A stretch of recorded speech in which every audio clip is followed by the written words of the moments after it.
community of Booth University College is located in the Anishinaabe, traditional lands of the Anishinaabe, Cree, Oji-Cree, Assiniboia, Dakota, and Dene peoples, and the homeland of the Métis Nation. This land is within Treaty 1. We acknowledge this to be the meeting place of community and culture.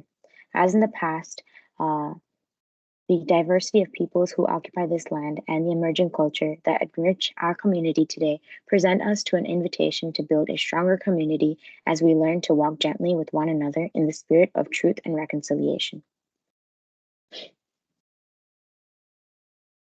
Go to the next slide.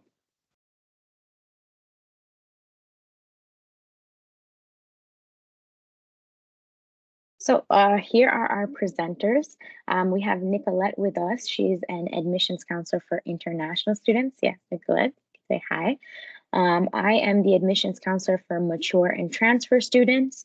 And we also have iTune here, who's the admin assistant for social work. iTune, if you just want to wave as well. Good evening, everyone. Very nice to have you here. Just go to the next slide. As well, we have Georgine Vandemosler, the Director of Advancement. And of course, how can we forget Dr. Cynthia Sottie, the Director of the School of Social Work.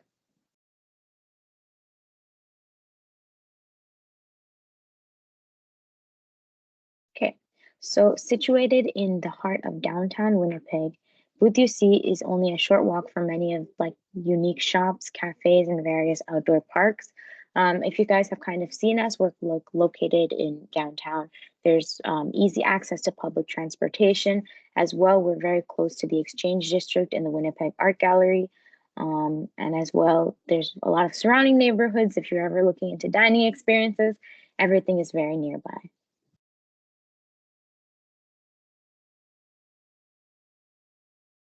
I'm going to pass it over to Nicolette, who's going to just tell you a few fast facts. Okay, so I will just take over for a bit here.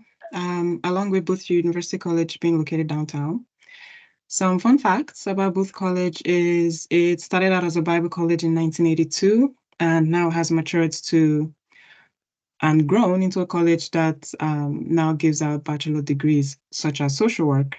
And along with that, in the past 5 years, Booth University College has granted around 284 degrees, which is amazing. Some other things that Booth University College prides itself in is that it's a small school. So average class sizes is about 16 people. And the student to faculty ratio is about 13:1, meaning students have more or less direct access to their professors, right? And they can receive the help that they need whenever they need it. Current student population is around 400 students, so which is great. For me as an international student, when I came to Canada, I went to a big school, and going to a big school has its upsides, but I found that it was kind of difficult for me to transition into university, especially with the big class sizes and everything. So I think Booth University College being a small school has its great advantages. I will pass it. Actually, no. So I'm just going to play our commitment video to talk about Booth University College and what we believe in and what we're committed to do in this world. I would, 1 second. I'll just quickly stop sharing and resharing my screen. Okay.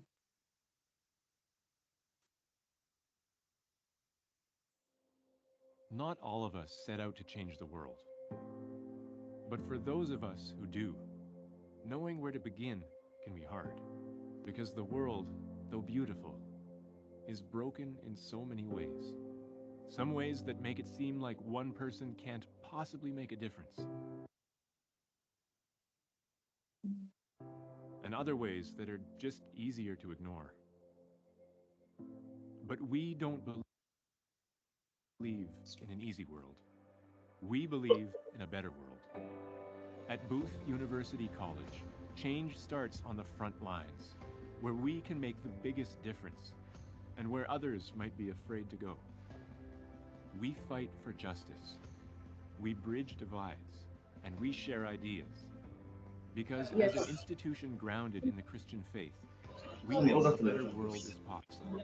And it's within our ability to make it happen. Whether that world is halfway across the globe or right around the corner. We believe in making a difference in more than just our own lives. That the skills to change the world can be taught, fostered, inspired, and strengthened. And that it doesn't take an army to make an impact. But it helps. Whoever you are, whatever you believe, wherever you're going, a better world begins here. Booth University College. Education for a better world.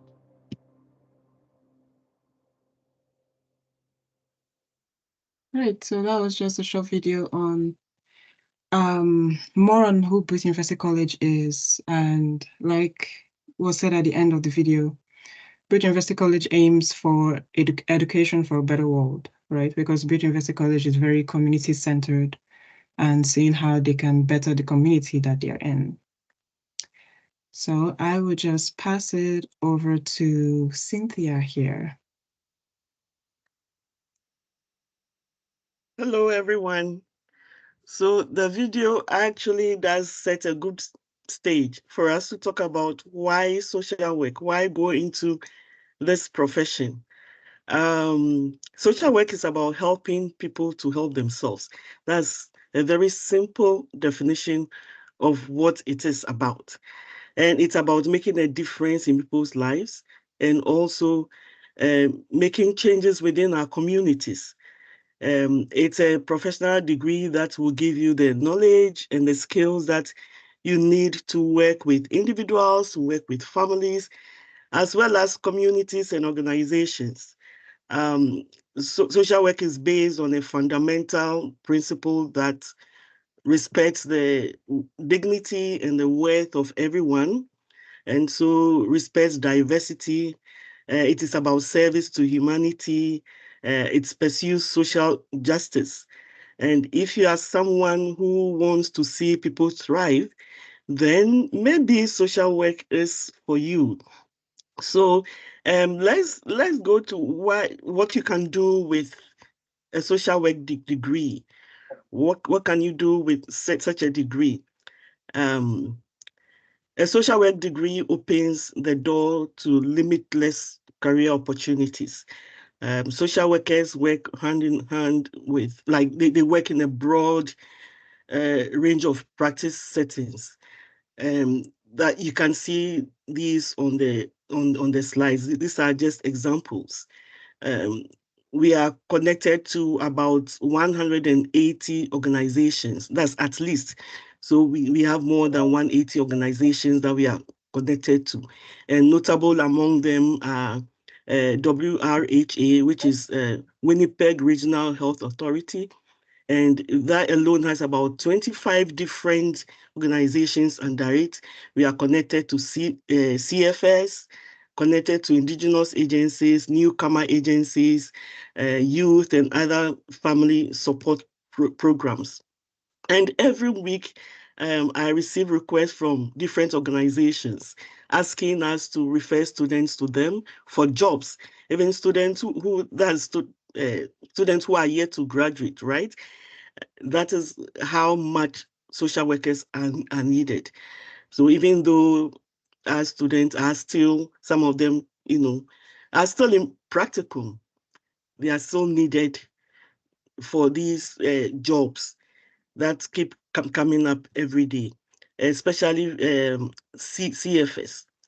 So what do social workers do? What do they do?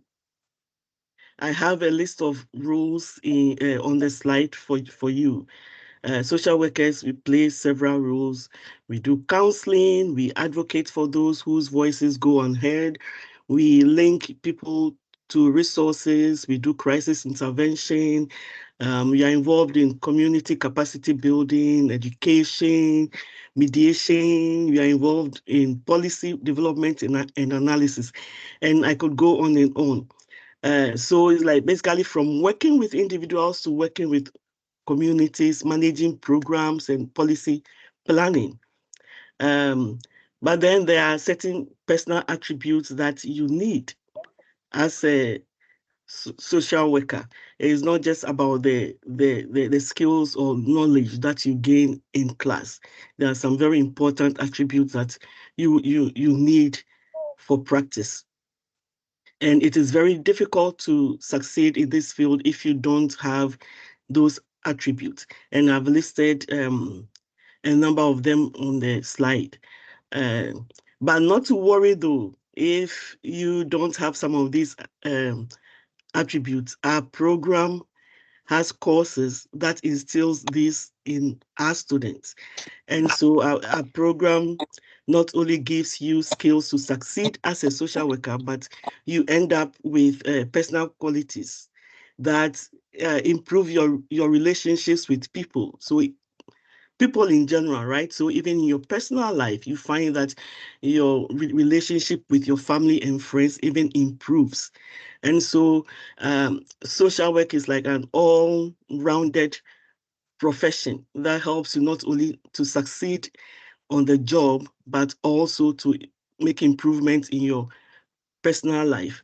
Empathy, very important, putting yourself in the shoes of others to try to feel what they are feeling and to be able and not to be overcome by emotions, but to be able to, act to help them. And one other very important, I'm not going to go through everything, just another very important attribute that I would mention is self-awareness. This is very important. You can't help others if you are not aware of your own values, assumptions, beliefs, and strengths, right? And also finally, self-acceptance. This is so important. You cannot help others to accept themselves when you have not accepted yourself and forgiving yourself for your past mistakes. And so we actually have courses that takes you through exercises to be able to, have all these attributes. So next is what do we look for in an application? I'm going to touch on just the personal statement briefly and then the resume and also references. And Nicolette and Eliza would talk about the rest. For your personal statement, you must provide a clear reason for pursuing social work that moves beyond simply stating that you want to help others, right? So you have to justify why you are going into this profession. You should indicate personal characteristics or qualities that you have related to social work values. And know that this is a personal statement, not a research paper. And so don't provide a review of readings on what, for instance, social justice is or on what social work is. What we want is to know you, is to know more about you. So what we want to see is your personal reflections, not a research paper. So don't go and do too much research and cite, authors in the personal statement. And also when it comes to the resume, some of the things that we want to see is whether you've done any social service work. So social service experience, anything to do with leadership skills, your ability to navigate challenging situations, your level of responsibility, exposure to diversity and marginalization. If you have any of these, that is not to say that if you don't have these, you shouldn't apply. But we are just giving you some pointers. So any volunteer experiences that you may have, go ahead and note them down. I know some of you may have been involved in the food industry, right? Or retail business, where you get the opportunity to talk to people and to handle difficult customers. The ability to talk to people, to handle people, to resolve issues. All these are important. So put those things on your resume. And when it comes to references, academic references, and this is especially to the pre-BSW students who are here, please don't use social work faculty, because all social work faculty will be involved in reviewing your application. And so don't use them for your references. You can use other faculty at booth. That's if you're a pre-BSW student. So I'm going to hand over to, is it Eliza or Nicolette? Yeah, so I'll just be passing it back to Eliza here. Thank you, Nicolette. So yeah, these are a few entry points that you can get into the program. A common question that I get from like a variety of students is, okay, I graduated a few years ago. I don't know if I'm ready to go back to school, or I'm in high school. I don't know which way to go, or I'm at another university and I don't know which direction to go. So the awesome part is there's always one entry point for each person. So the first one is direct entry, which is when you're coming straight out of high school. Transfer entry is if you're coming from another institution, or that includes our previous W students that already are attending at Booth. And after degree includes students that already have a previous bachelor's degree. I'm going to be going into more detail in the next slides.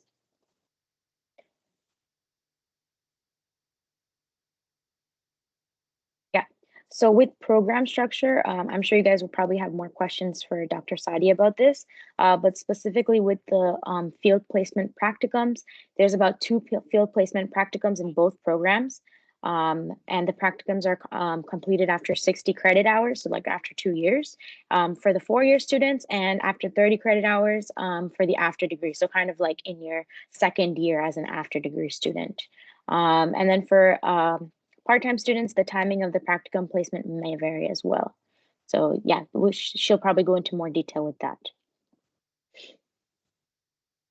High school entry. So with high school entry, you're going to need at least an 80 average in grade 12, specifically in your English 40S and 2 other 40S credits. When we do look at your transcript, we definitely do look at other S and U level courses, including arts, math, social sciences, and humanities. And as well, if there's a work and volunteer experience, that can also be very useful.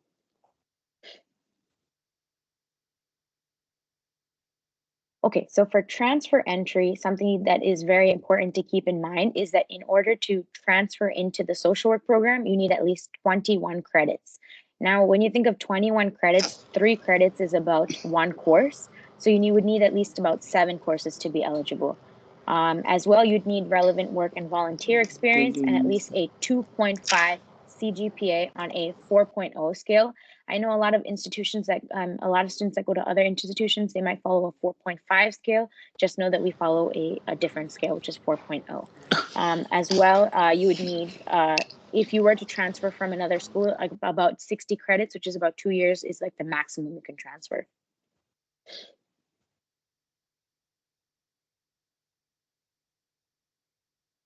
As well, for the after degree students, the main requirement is having a bachelor's degree. I've had a number of students reach out with a variety of majors. What I always recommend to students is don't be afraid, still send me the transcript, and like the school, like our board will like look at it to see if it's eligible for an after degree. If not, we'll reference you to go through another program route. With this as well, you can kind of see the repeating factor is that 2.5 GPA on the 4.0 scale. And for the after degree specifically, what we look for is in your 4-year transcript, the last 2 years, what your GPA is. It has to be over a 2.5.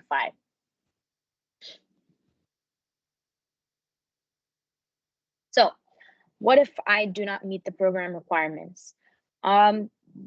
there is times when students don't have that 2.5 GPA. What I always tell students is don't be discouraged because there is other routes. The first route is that pre-social work entry, which you can even reference students that already attend Booth that are in the pre-social work program. What they do is they, let's say you're coming into Booth and you don't have that GPA, you go into that pre-social work program and you do the first year of prerequisites. You make sure your GPA is strong, and then you apply into the social work program the following year. The great thing about this is that all of your credits that you take, you don't lose anything. So let's say you're going into that 4-year bachelor's program, that 1 year of pre-BSW prerequisites that you took, they all transfer in. And let's say that you do apply on your second year and you don't get in, still you can get up to 60 credits in that. You can be in that pre-social work program for about 2 years.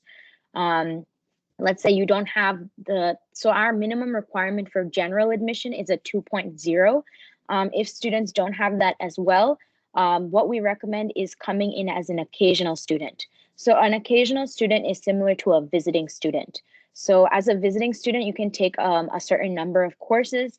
And once you take those number of courses and you get a strong GPA, then you apply in for regular admission. The good thing is there has been success stories where students have come in and been very, very discouraged because they didn't have that 3.5 stellar GPA that you would think you would need. And they came in as an occasional student. They worked extremely hard. Then after that, they got into that pre-BSW program. And now we even have a student who's trying to apply into that social work program. So what I always tell students is don't be discouraged. Be the person that goes for it anyways.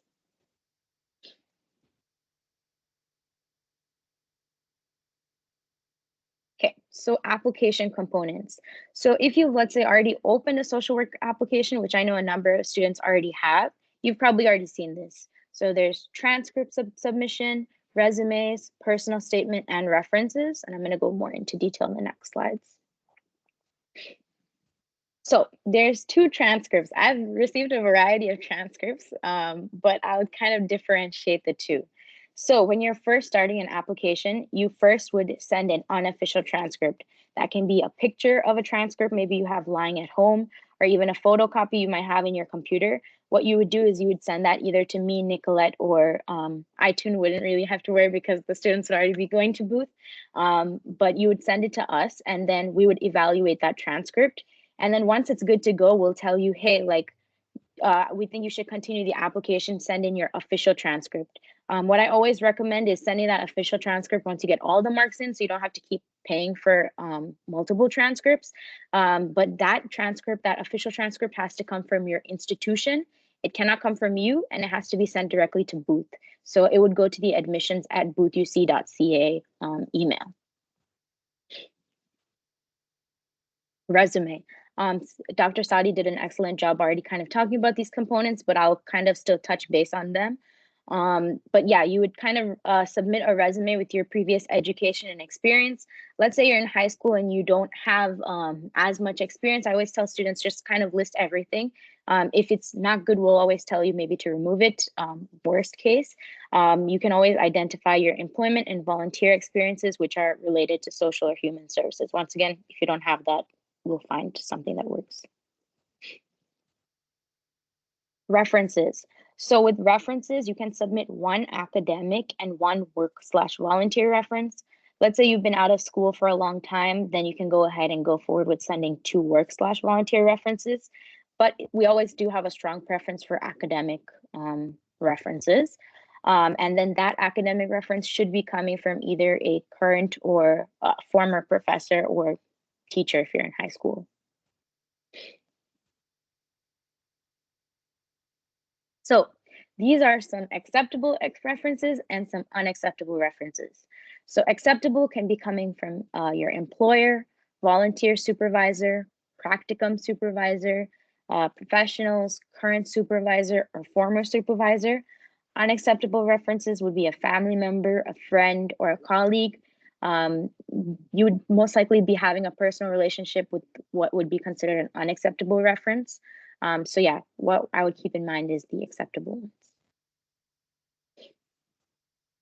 Personal statement. Once again, these requirements are also written on the application, but 4 to 5 pages double-spaced, 12-point Times New Roman and Calvary, no large spaces, and once again, more of a personal reflection than kind of like an academic style paper. I'll be passing it over to Nicolette, who will touch base on the English proficiency test options. Okay.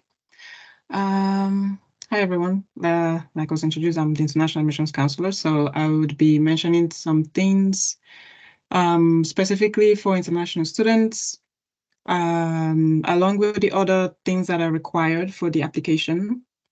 Depending on the country that you're coming from, you may or may not need an English test. Some countries are exempt from the English test, so meaning you wouldn't have to do an English test and provide us with the results and everything. But if your country is not exempt, you would need to provide us with an English test. And a couple of the tests that we accept is TOEFL, IBT, which requires a minimum score of 79, and IELTS, and as well as the Pearson test of English, and as well as the CAEL test. For IELTS, you need an overall 6.5 and a minimum 6 in each band. And for the Pearson test of English, you need a minimum of 56. And then as well as for the CAEL, you need 60 overall and a minimum of 60 on each subject. There are some situations where the student may qualify for a waiver. So like I mentioned earlier, say the student is coming from a country that's exempt from the English test, then the English test will be waived. Some other situations is if the student has been in Canada they've been studying in Canada for at least 3 years, whether high school or university, then they would be able to request a waiver. Some other situations, such as the student may have studied in a country that the first language is English, then in that situation too, they may be able to request a waiver. So that's pretty much, I think that's the main difference in terms of the application itself for international students. I would pass this back to Eliza for a bit. Good. So yeah, this is the domestic tuition and fees. So with domestic students, you'd be paying about 963 CAD per course. Let's say you're taking about five courses per term, which is about 10 courses per year. You'd be looking at 9,630 CAD.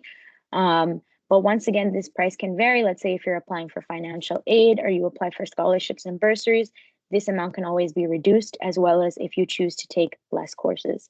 There is a deposit fee of $200 once you're accepted as a student, but once again, the application fee is totally free.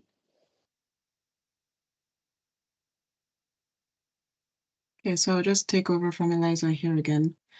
So I'll speak about international tuition. So international tuition for our students is about 1,425 per course. So that is about 14,250 for 10 classes in a year. You may take up to 10 classes, you may take less, or you may take more, I'm not sure. But that's just an estimate for how much you would pay per year for courses. This cost does not include things such as books okay. So this doesn't include things such as books or health insurance. Those would be separate costs. And I guess more information on that would be communicated to the students as they go through their program. Some other things as well is international students need to pay an application fee, which is 150 Canadian dollars. The way the process works is that the students will need to pay the application fee first, and we would provide them with a link to the application. It's an online application. They'll fill out the application with everything which we had mentioned earlier on, with the transcript, your resume, your personal statements, and if you need an English test, you would provide us with your English test and so on. And we'll review your application, and once we get to the point of acceptance, after we notify you that you've been accepted, Then the next payment is the $500 deposit, which is required before we send you your offer letter. Now, this is specifically for international students. The $500 deposit is non-refundable. After the $500 deposit has been paid, the next payment that is required for students coming in September for social work would be the $9,000 deposit, which is required August 1st. The $9,000 is refundable. $500 is not. Both the $9,000 and the $500 go towards your tuition in your first year. Yeah, so that is, I guess, some of the aspects for international students. I will pass this back to Eliza. Thank you, Nicolette. So I'm just going to give everyone a second to grab a pen and paper. If not, grab your phone if you can take a second to write these dates down.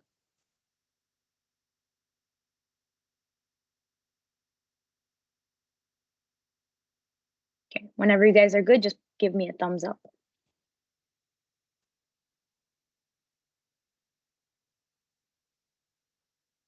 Oh, cool. Great. So I'm assuming everyone has a pen and paper now because I'm seeing a lot of thumbs up. Okay, so the first deadline to be aware of is April 30th. That is the application deadline. If you go past this date, you can't submit your application. We don't take any late applications. If you miss it, you're just gonna have to apply for the following year. As well, our scholarships are also due on April 30th. So what I would say is be mindful that both these components like lie on the same day, just to be on top of everything. If you need any assistance, don't be overwhelmed. You can always shoot me a message if there's specific questions about scholarships you have, or even how to complete the rest of the components. I'm very open to answering the questions. As well, on June 6th, around this time, you'll probably know if you've gotten admission into the social work program. If not, then you'll most likely be admitted into the pre-BSW route or the occasional student route. And this is the time where all of the admitted students will meet their professors. Then we have June 30th. This is when students, especially maybe they're taking courses maybe from another institution. By that time, we'll probably have all of your courses and transfer credits in by that time.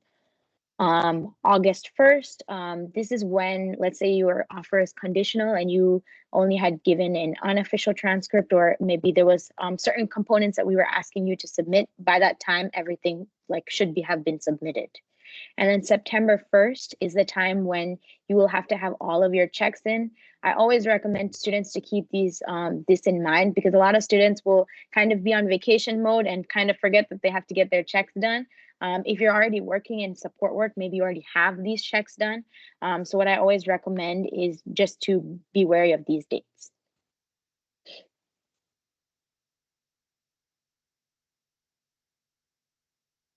Now I will be passing it over to Georgine for the fireside chat. All right, thank you so much, Eliza and Dr. Sottie and Nicolette, for presenting, for answering questions in the chat. Much appreciated. And Dr. Sottie, I've got a few questions I want to ask you. Are you ready for some questions? Yes, I'm ready. All right. So what differentiates Booth University College from other social work programs in the province? I'm aware there's a few others. What makes ours at Booth University College unique? Our program, one of the uniqueness of our program is the small sizes of our classrooms, right? And so when you go to the bigger universities, you have hundreds of students in the class. When you come to Booth, you have the maximum you would have is in the 20s. And so it means that in the classroom, there's much more interaction. And Booth is known for having a strong clinical program. And so that is the reason why employers are always after us. Yesterday, I received, I think about, was it 4 or 5 iTunes I think we received about 4 or 5 5. vacancies. There were Yeah, 5. 5. Yes. And that last week we received many others. Like employers seek after us because they know our students are very strong when it comes to clinical skills. And that is one of the things that sets us apart from others. Okay, I had this question for you, but for later on, but I'm gonna jump right into it. So there was a slide that said something about 700 hours of practicum. How does that impact their workplace readiness? Like, obviously, it's doing something if you got 4 or 5 calls yesterday. How does it positively impact workplace readiness? Yeah, in actual fact, we mentioned 700 because that's a requirement for CASWE, like the minimum requirement, right? Okay. But some of our, depending on what type of placement you do, it can go up to 900 hours or even more. Wow. Yeah. Okay. And so we have, as I mentioned, we have close to 200 organizations that we have partnerships with. And so like different could be addictions and mental health, working with newcomers, working like it could be policies if you're interested in macro, and so we for placement, students share what their interests are, right? And we try to link them to agencies that match their interests, and so they get hands-on experiences. And we make sure that within those agencies, there are people who are qualified, who are social workers and who have been practicing for some time to guide them and to like kind of the first shadow, and then they are sometimes giving caseloads to manage on their own. And so many of them, even before they graduate, they have jobs. That's what I've heard from others who have graduated from the program and are in the field, and from friends of mine who are in the field who have hired our graduates. There's a couple of questions And in the yesterday, chat. Yeah. Just yesterday, I had, and for students in the field, we bring them into class sometimes twice a month to have a chat with them. It's more like a seminar to see how things are going. And about 4 of them informed me yesterday that they already got offered jobs. And these are students who will be graduating in April and have been offered jobs by their placement already. So just to share that. That is awesome. That is wonderful. I have a couple of questions in the chat that I'm going to just jump sideways to those, and then we'll go back to the fireside chat. Okay. Sort of some of the questions I've got for you there. So is the school social work under the Manitoba College of Social Workers or accredited is one of the questions. So we are an approved program by the Manitoba College of Social Workers. And so what happens is that when our students graduate, they register with the college as registered social workers. Now, all social workers within the province of Manitoba are required to register with the MCSW. And so our students write the board exams, which is great. It's a great opportunity to write the board exams, right? And so the board exams is for North America. And so our students write that exam, and then they register with MCSW, and then are able to practice within Manitoba and also register in other provinces. And now, 2 or 3 years ago, we were among the top. I think we came second in North America when it comes to the pass rate on the exams. And then the following year, and that same year, we topped in Canada. Our students were the first, among like the pass rates, we topped. Yeah. So it just shows how much time we put into preparing our students for practice. That is awesome. There's one more question from Signe. Does it matter if our previous degrees are applicable to social work for an after degree student? We would have to look at the transcript and see how many courses are transferable. for after degree, we want to see, because it means that there are certain core curriculum courses that you wouldn't take, right? The university courses that you would be exempt from. And so that one, the registrar would have to take a look at your transcript, or admissions will do that as well. Take a look at your transcript to see. And if you've taken those, core university courses, then you may qualify for the after degree program, because you take less number of courses, right? If you're an after degree student. Yeah, generally the humanities courses are what we're looking for. Although even within the humanities, there can be some variation.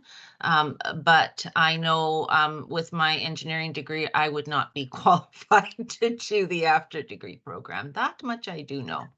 I'm going to go back to the fireside chat questions now for a few minutes.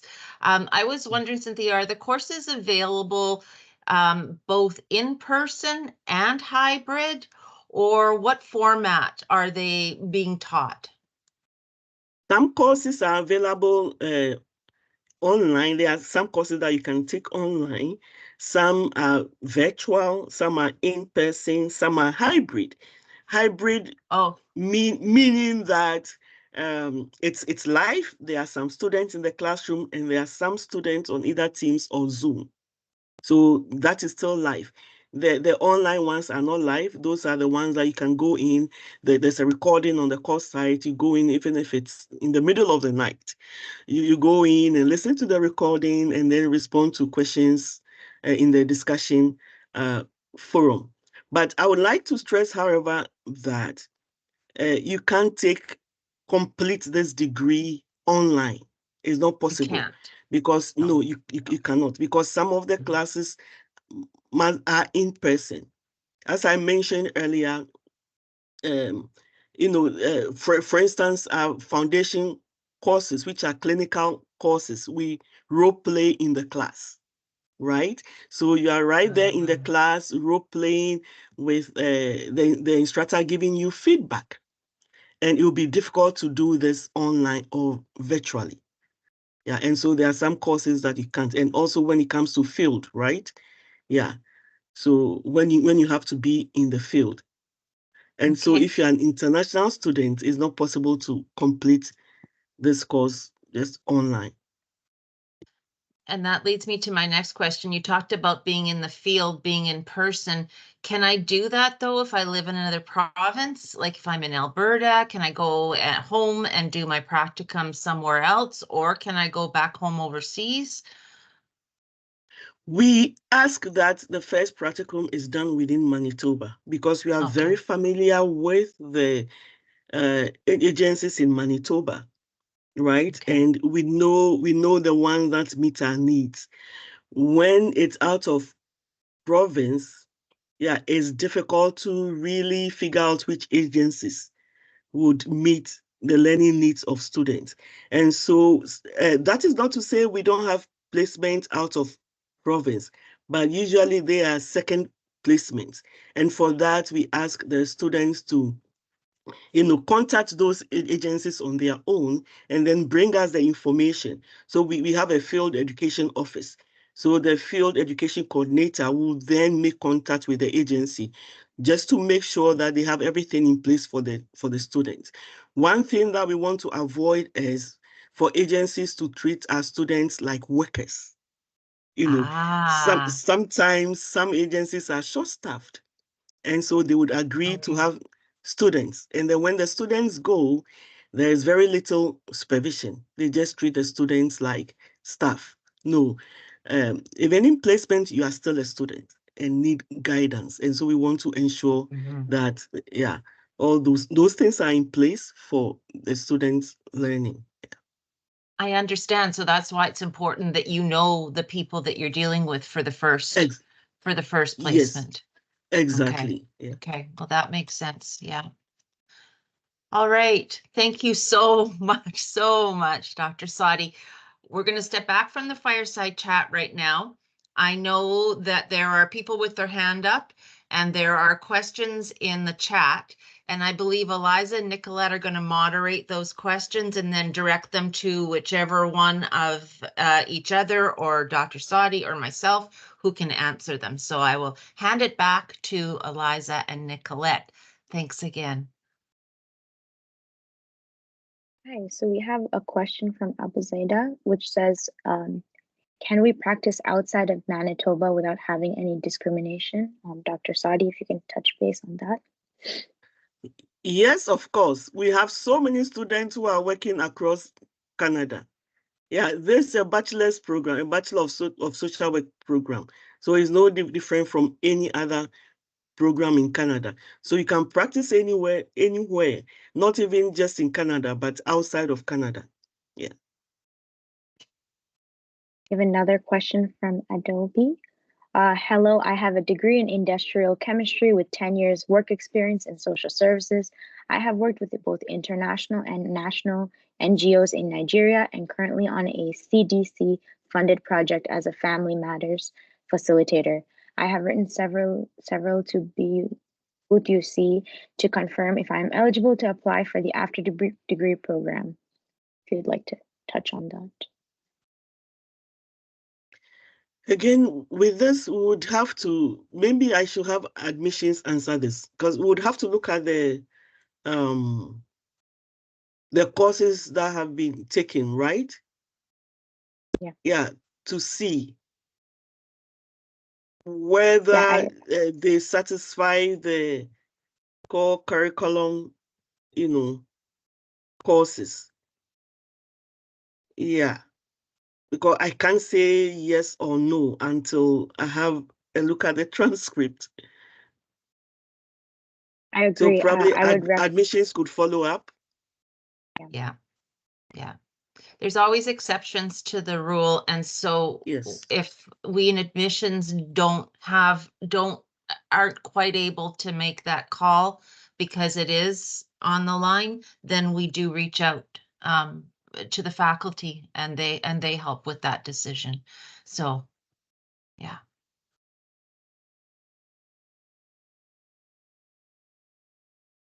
I think there's someone, Maria, if you have your hand raised. There's a hand up, probably. Yeah, there's actually two hands up. It is me. Hi there, my name is Maria, and I have a quick question. So when the transcripts are sent over, for the verification process of if the courses are eligible or not, would you need course outlines for that?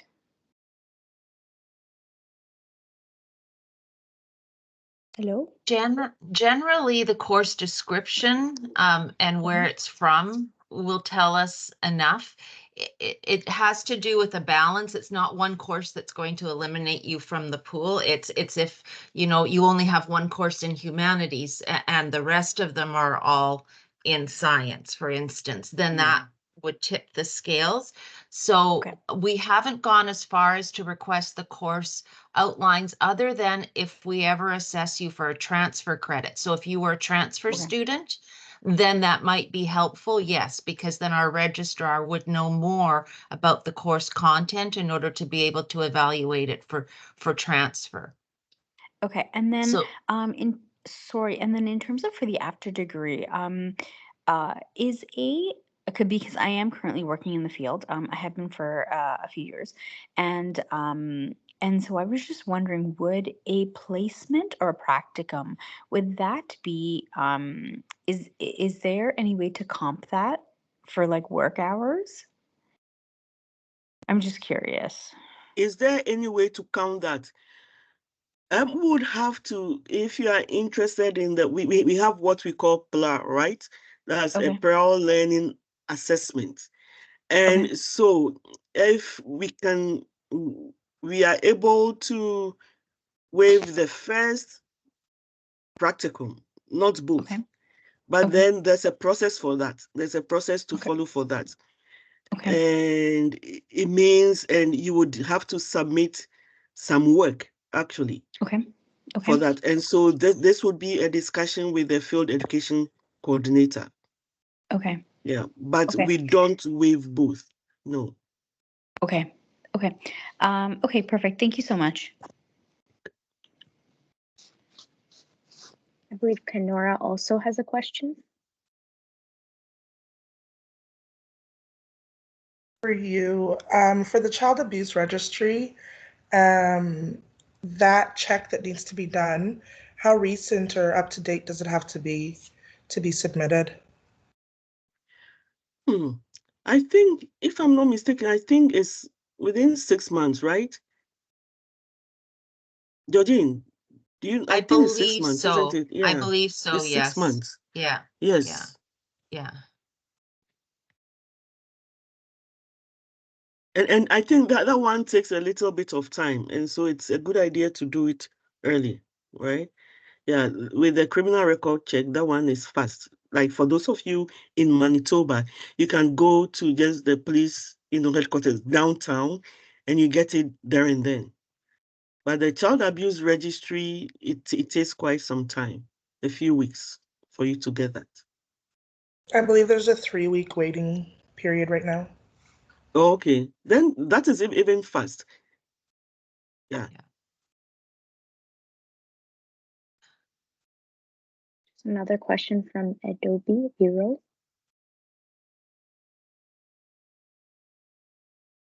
Are we going to someone with their hand up? Yeah. Okay. Okay, thanks for the section. I want to add up to my question. Like Dr. Sottie said, I want to know how I'll be sending the transcripts, because last week I sent some documents to Nicole and I've not gotten any response. So I would like to know if I'm eligible so that I can apply before the 30th of April deadline elapses. Because like I said, I read chemistry, I read industrial chemistry, and honestly, I can't remember doing any course on humanities. So I'm just asking based on my 10 years experience in social service, because in the course of the work, I did some courses. It's not really, I did some trainings, on social service, but just like, all these 2 weeks, 1 week trainings, So, but I don't have any academic background on social services. I can't remember doing any course. I read chemistry, industrial chemistry. So Yeah. I just want to know how I'm going to go about it, so that, because the first time I wrote to Booth University College was like August last year. And I wrote another one 2 weeks ago. So I just want to, You need to just apply. Yeah, you need to, have you applied yet?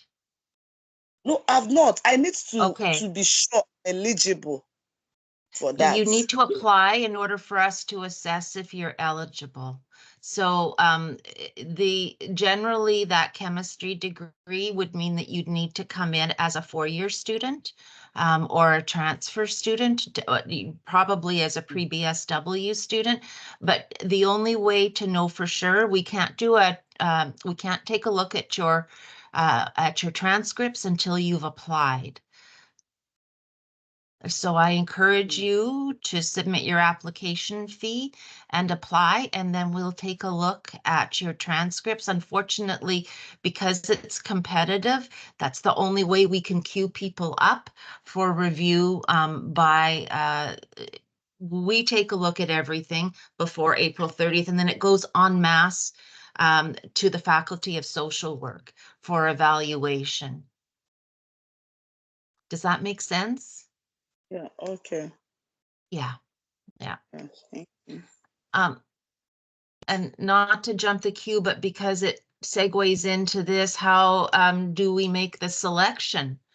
Dr. Sottie, do you want to talk a little bit about what criteria are considered in the selection?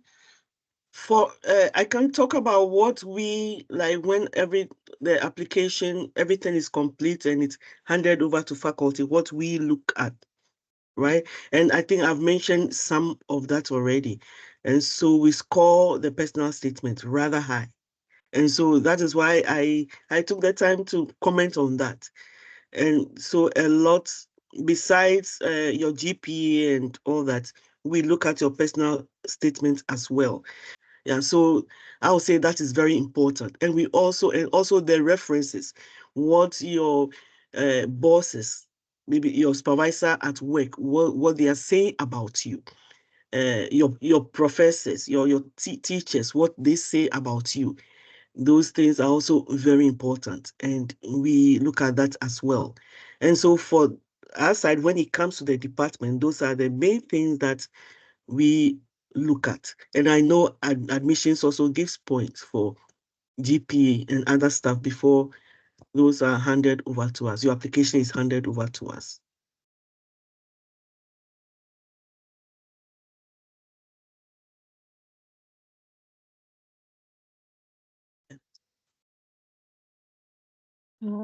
Gabedo also has a question he's raising his hand. Hello, thank you for the opportunity.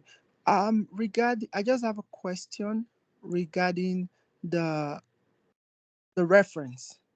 My question would go, I've never studied in Canada. I studied in Nigeria. Now, if I'm going to use one of my academic reference, are you accepting someone from Nigeria, or I just want to be sure? Yes, yes. Anywhere in the world.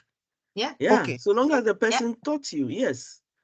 Okay. And even for work reference, if you've never worked in Canada, right? And you worked in Nigeria, in Egypt, in India, wherever, we would accept it.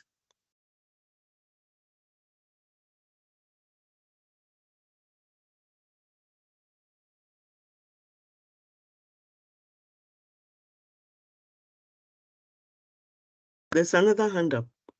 Okay, Gadebo. I hope I'm pronouncing that correctly. Yes, yeah. Sorry, I'm just trying to turn off the hand. Sorry, ignore it. Sorry. I think Abu Zeda, I don't know if she had spoken earlier, if she wants to. Yeah. And also Maria, I see Maria here. Is it Maria?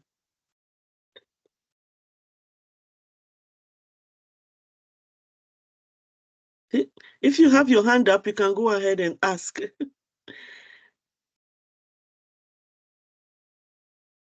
Guess we can just jump back to the questions in the chat then. Yeah. Yeah, that works too. Okay. Natasha said, what if we haven't been in school for many years and not possible? Okay, so it's kind of already answered with the last one. If you don't have an academic reference, you can use 2 work/volunteer references. Oh, Funmilola has a question as well. Funmilola, if you'd like to speak.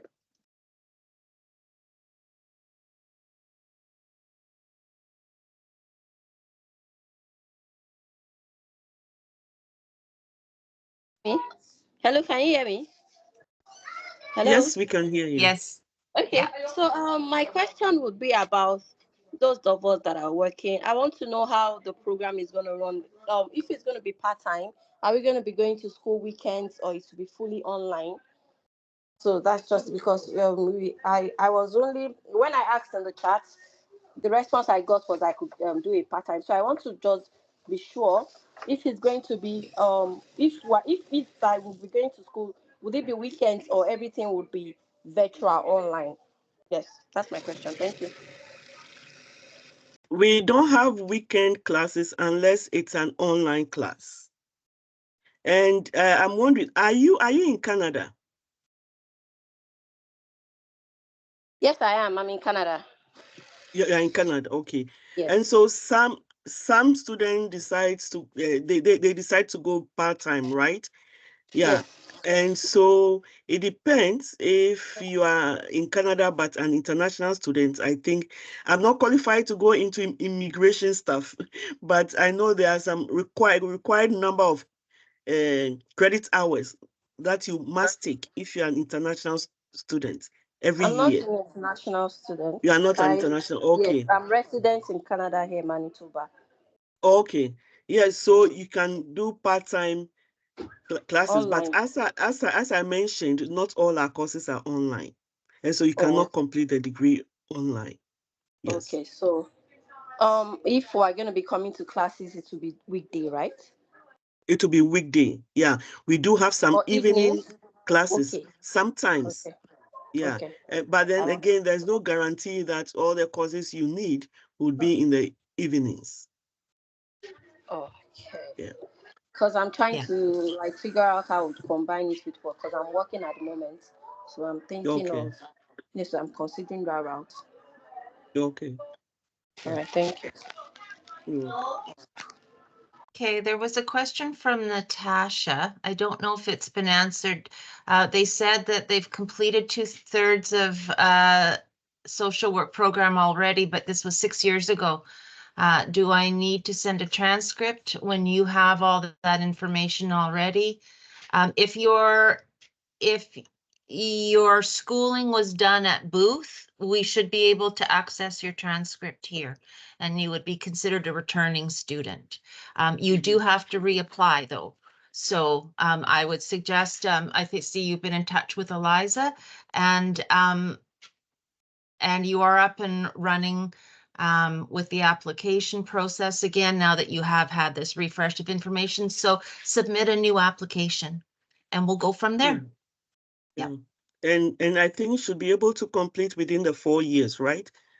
Not go Yes. beyond 10 years. Yeah.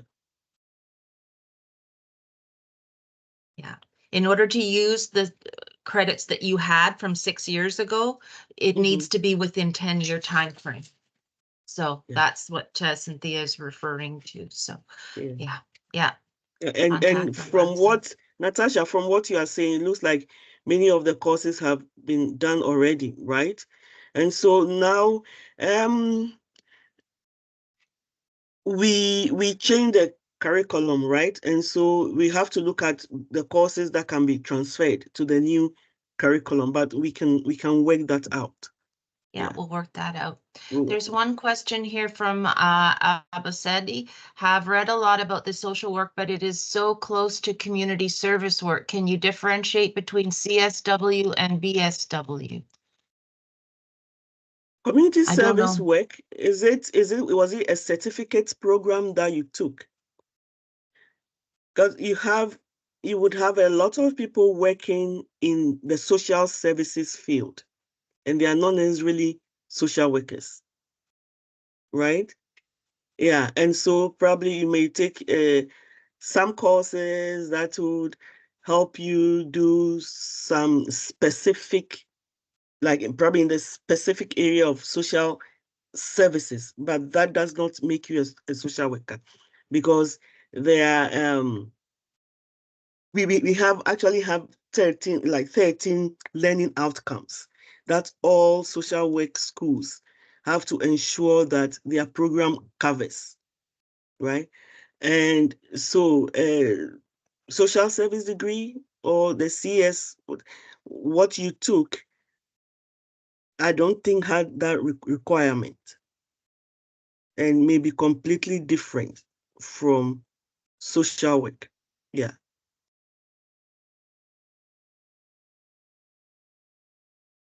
Does that answer your question? Okay, we have a few more hands up. Faminola, have we answered your question? I think so. Bukola? And you know, maybe to go further, with the BSW program, you are trained to be a generalist practitioner, right? And so it's not just working with communities. For example, you work with a variety of, you can work within a variety of agencies with a variety of populations, you know, different kinds of problems, right? And so it looks like what you are saying, it's very specific. Yeah. Thank you, Dr. Sottie. Bukola? Oh, hello. My question is on the registration with the social, Manitoba Social Workers Association to be licensed, College, right? Manitoba I want to. College. Yeah. college, yes, please. I want to know, like for the after degree program, which is 2 years, how soon after the program do you do the licensing? Or does it come Actually, in with the program as you're running it concurrently? in your final semester, when you are in your final semester of the program, the registrar will send a letter to MCSW telling them that you are in your final semester. And so then even during that, then the process begins, and then you can register to write the exams. And so during that period, you can do your criminal record checks and all those things. Yeah, and start preparing for the exams. And during the final semester, we also have prep sessions for students where we take them through sample some of the questions that maybe past questions, right, that have appeared on the exam. And so we take students through that to prepare them for the exam. So you can start the process during your final semester. So as soon as you complete, you graduate, then you would have your you would have been registered and be able to practice. Yeah. Okay, And and actually, MCSW is hosting an info session on March 1st, and everybody is invited. It's open. Yeah. Beautiful. So okay. And if we registered in Manitoba, we can practice anywhere in Canada, right? We're not restricted to Manitoba alone. No, every province requires you to register with them before you practice. And so after you register in Manitoba, if you end up moving to Alberta, you need to register with the Alberta College of Social Workers. And it's the same way, someone in Alberta who went to probably University of Alberta or University of Calgary, when they come here, they would still need to register with the Manitoba College of Social Workers. So that means wherever you move to. Wherever you move to, you have to register with that college, because each province has its own college. But the good thing is that our students also write the ASWB exams, right? And so it makes it very easier for our students to register in the other provinces as well when they move. Yeah. Okay. Thank you. Thank you. Okay, Gabriel. Okay, I wanted to ask about submitting the transcript. My first degree is no longer within 10 years. Do you guys, do you guys still need to consider that, or I should forget about it? Nope, that's fine. It's okay for after degree. We cannot transfer any credits in, but it's okay if you apply as an after degree student. It's kind of an oxymoron. Okay. So they will continue. We can consider your whole degree in its entirety for the after degree, as long as it's a humanities degree and it falls into the mandate of, and you have provided official transcripts and all the rest of it. We can't pick that degree apart though and give you specific credits as a transfer student. Okay. You'd have to start as a pre-BSW student. Okay. Yeah. Okay. Yeah. So thank you. it's a yes and no and.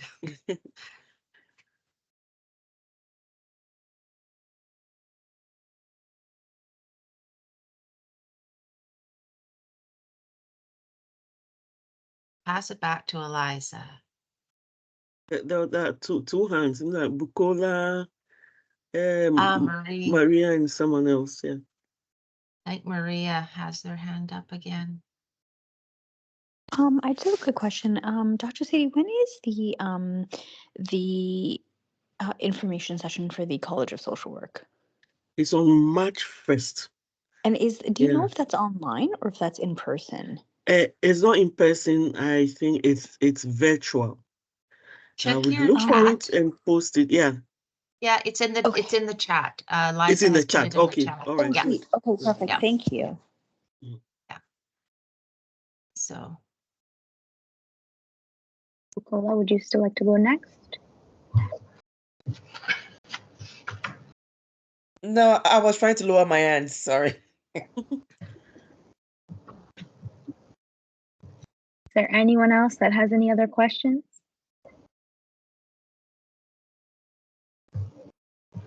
Yes, I do. I have a question. So, as after degree student, can I combine 2 degrees together?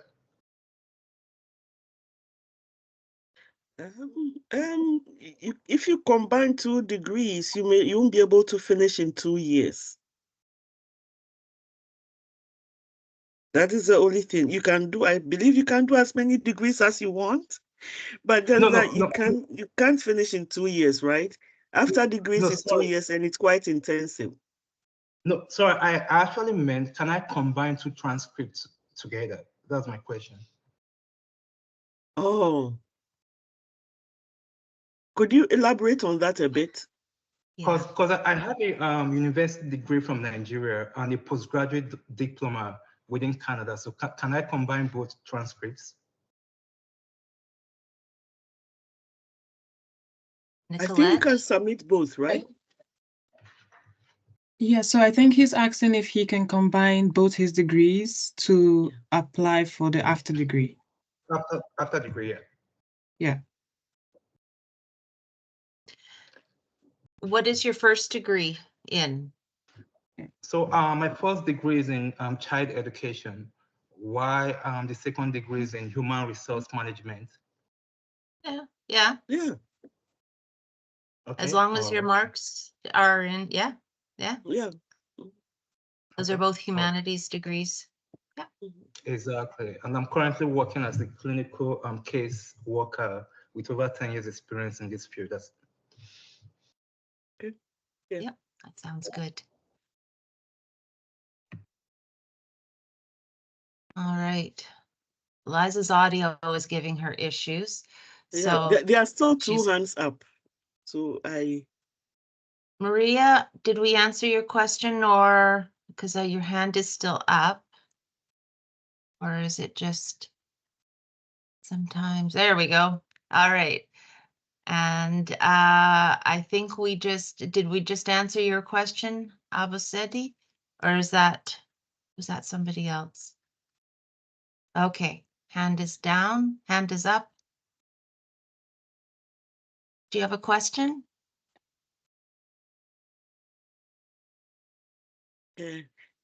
I think it might just be that his hand, they didn't take their hand down. Yeah. Is there anything else in the chat? Yeah, so he asked a question in the chat. He says, how does both not accredited by Canadian Association of Social Work Educator affect graduates of social work? All right. So, but before I answer that question, let me tell you that we are in the process. We are in touch with CASWI. And so we are in the process of becoming accredited with CASWI. And so we are going to submit a letter of intent this year, and I'm in conversations with them. And so we are, all the things that we need to do, we are in the process of that. Okay. So, because we are not members of CASWI, what happens is that some graduate programs, not all, but some graduate programs in Canada, when our students apply, instead of probably, is it 1.5 years or 18 months, they have to do 2 years, right? And so they don't go into the advanced standing program. The advanced standing program is less than 2 years. Yeah.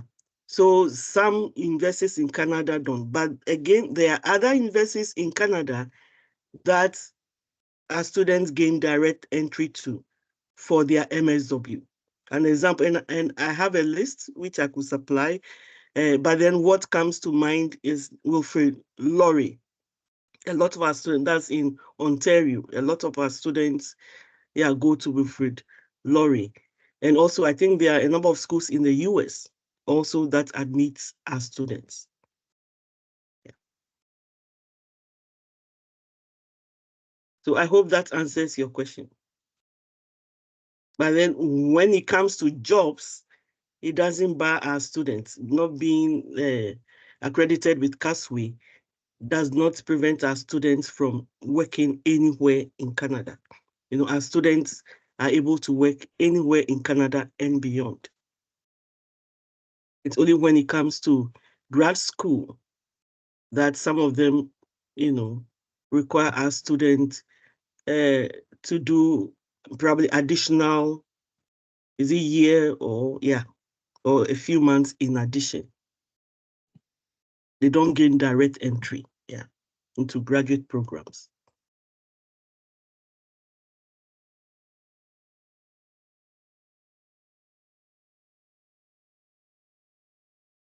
All right. We're just getting email addresses here just in case something that we're not able to do an email out directly from the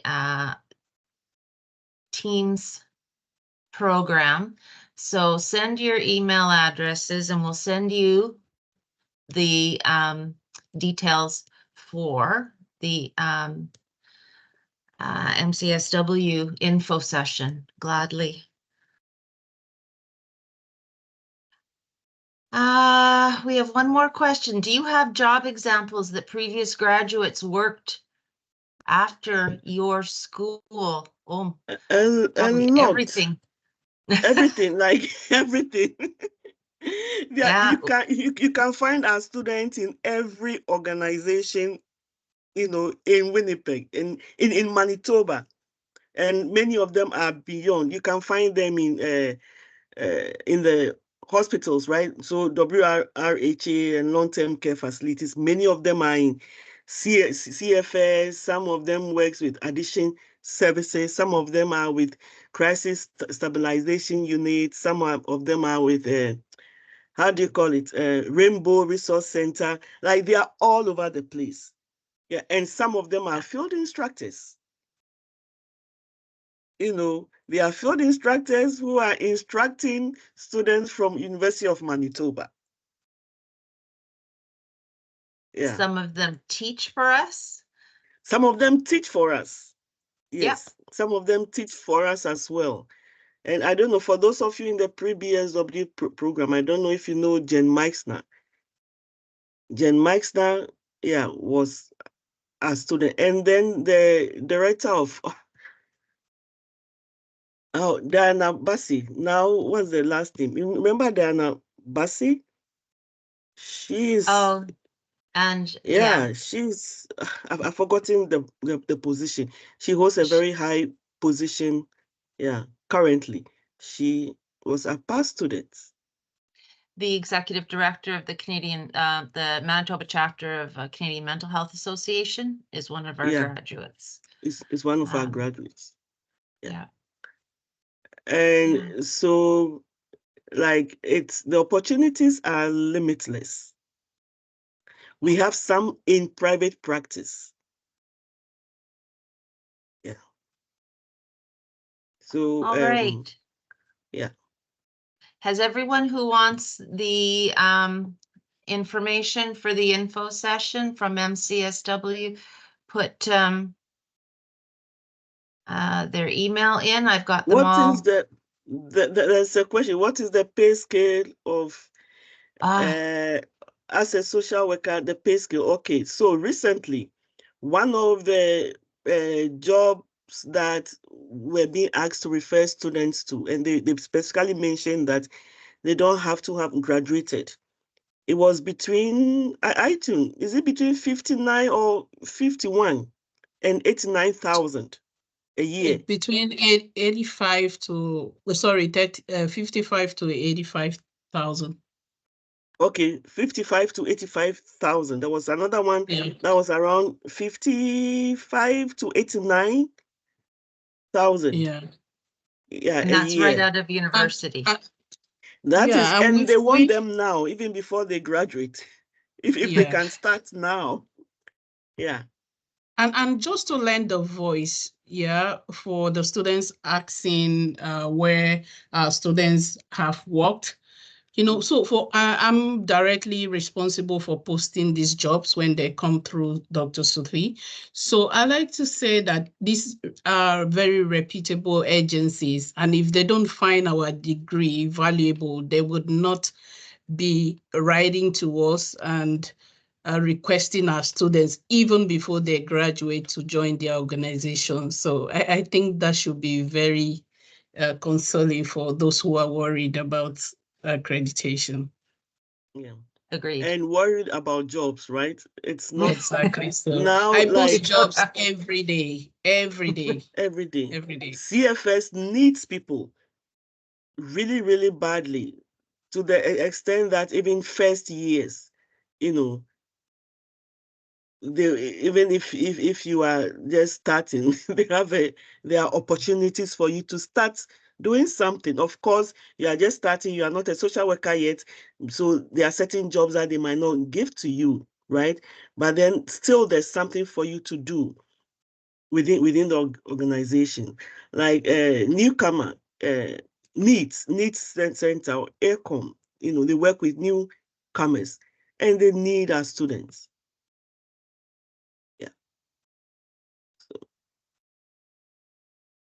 Any other questions?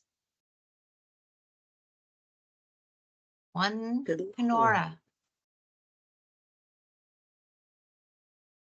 Sorry, I clicked it by accident.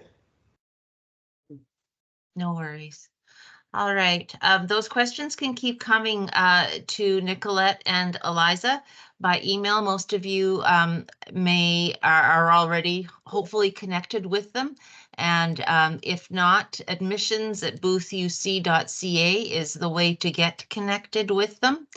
As well, our website that I have the details here under Contact Us is our information as well.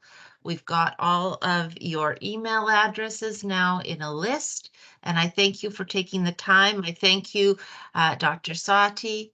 I thank you so much, iTunes, for joining us, and to Nicolette and to Eliza, thank you so much for being our host this evening. And iTunes has put, and Eliza and Nicolette, their contact information in the chat. So there we go. Yes, Monterrey. Yeah. Good evening. Good evening. Hello. Yeah, I'm Muturayo. Although I've applied for the after degree program, I studied sociology. So my concern now is I don't know, maybe the course is going to be approved or not. So what should I be expecting? I've submitted every necessary document. So I was told that they will feed me back by April. Yeah, middle of May is when we normally send the decisions out. So you won't hear anything. I'm sure that Nicolette or Eliza will let you know if your application is 100% complete. We do verify that once it is 100% complete. And then they all get submitted at once to the Faculty of Social Work. Yeah. Yes, everything is completed. Yeah. Then you're good to go. Yeah. Congratulations. That's wonderful. Thank you very much. To all those who haven't completed, take their advice. Complete your application early.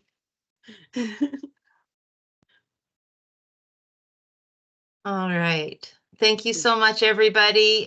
Take care. Have a wonderful evening or morning or and night. And good night. Can I apply for all routes? Sorry, Georgie. There's a last minute question on the chat. I see that. Can I apply for all routes to apply for this course? Your admissions counselor will tell you which is the best one for you. So if you can apply as an after degree student, that's a 2-year route. That's less time than as a transfer student, which could be as much as 4 years. So it depends on what is most appropriate for you based on your background. So don't worry, we'll make sure that you're taken care of. Yeah. All right. Take care, everybody. Have a good evening. Bye. Thank you. Okay. Thank you very much. Bye. Bye, everyone. Bye. Thank you. Thank Good night, you. everyone.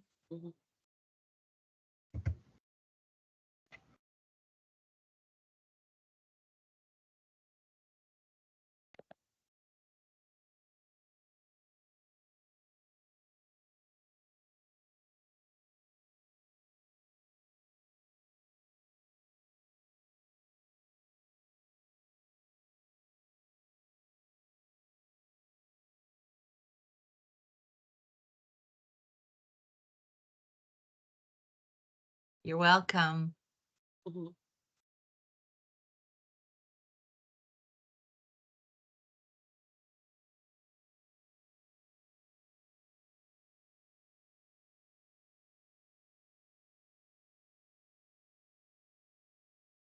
Okay, we still have 2 attendees.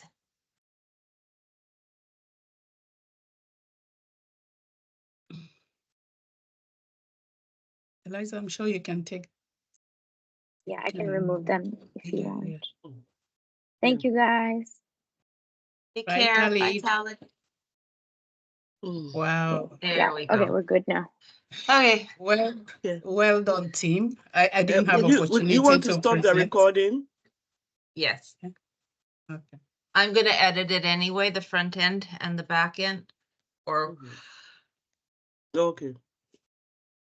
Well done, everyone. I think that was a great meeting. yeah, it went well. There were good Fantastic. questions. Yeah. So we Yes. just bank those questions for subsequent ones to get Yeah. a sense of what the students want to know.